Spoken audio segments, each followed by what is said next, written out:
আছেন রংপুরে নিহত মিরাজুলের মা, সেখান থেকে সবশেষ জানাতে যুক্ত আছেন সহকর্মী মশিউর। অনেক অনেক জানাবেন, অভিযোগে কি কি বিষয় তুলে ধরা হয়েছে?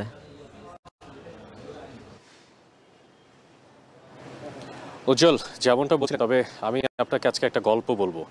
16ই জুলাই যখন আবু সাইদ মারা গেল, ঠিক তারপরেই রংপুর জুড়ে ছড়িয়ে পড়েছিল প্রচণ্ড উত্তেজনা জুলাই আগস্টকে কেন্দ্র করেই।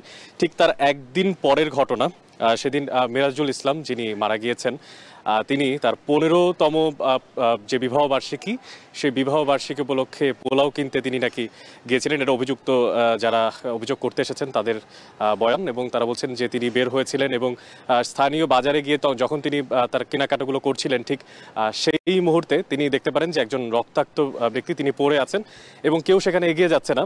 কিন্তু শেষমেশ তিনি তার বিবেকের জায়গা থেকে আর দাঁড়িয়ে থাকতে না পেরে তিনি তাকে সহযোগিতা করতে যায় এবং তখন তাকে তাক করে আইনশৃঙ্খলা বাহিনীর যারা বাহিনী তারা গুলি করেন এবং সেখানেই ছটফট করতে করতে তার মৃত্যু হয়। এবং শেষ তার যে উক্তিটা ছিল সেটা ছিল হচ্ছে, তিনি বলেছিলেন যে তোমাদের কি হবে, তোমরা কি সবাই ঠিক থাকতে পারবে কিনা, আমি সুস্থ হব কিনা।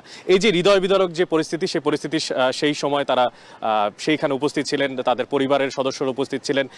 এই যে জুলাই আগস্টের যে ঘটনা, সেই ঘটনার হৃদয় বিদারক যেই পরিস্থিতি, সেইগুলো সবকিছু কাটিয়ে উঠে শেষ পর্যন্ত তারা বিচারের জন্য থানায় যায় এবং সেখানে একটা মামলা তারা করেন। কিন্তু থানায় তারা বিচার পাবেন কিনা বা এই সম্পর্কিত বিচার আসলে থানায় আদৌ হবে কিনা, সে প্রশ্ন তো সবসময় ছিল। সেক্ষেত্রে সেখান থেকে রংপুর থেকে তারা পরবর্তীতে আজকে সকালবেলা নিহত মিরাজুল ইসলামের মা এবং তার বোন তারা এসেছেন ঠিক আন্তর্জাতিক অপরাধ ট্রাইব্যুনালে, এবং এখানে এসে আন্তর্জাতিক অপরাধ ট্রাইব্যুনাল যিনি প্রসিকিউটর তার সামনে তারা হাজির হয়ে তাদের যে অভিযোগ সেই অভিযোগ দায়ের করেছেন। একটু বলে রাখা ভালো যে আমরা দেখতে পেয়েছি যে আসলে যে অভিযোগগুলো দায়ের হচ্ছে সব সময় সেখানে নির্দিষ্ট কিছু মানুষের নাম থাকেন এবং সেই সময় যারা দায়িত্বপ্রাপ্ত ছিলেন তাদের নাম রাখার চেষ্টা করা হচ্ছে। কিন্তু যিনি অভিযুক্তর মা, তিনি এখানে বারবার করে বলার চেষ্টা করেছেন প্রসিকিউটরের সামনে যে আমরা চাই না কোনো নিরপরাধ মানুষ শাস্তি পাক, তাই আমরা অজ্ঞাতনামার নামের বিরুদ্ধেই অভিযোগটা দায়ের করছি। এখানে আন্তর্জাতিক অপরাধ ট্রাইব্যুনালের প্রসিকিউটররা যোগ করেন যে তার প্রেক্ষিতে এখানে যেই তদন্তটা হবে সেই তদন্ত করার পরেই আসলে জানা যাবে যে আসল অপরাধী কারা ছিল।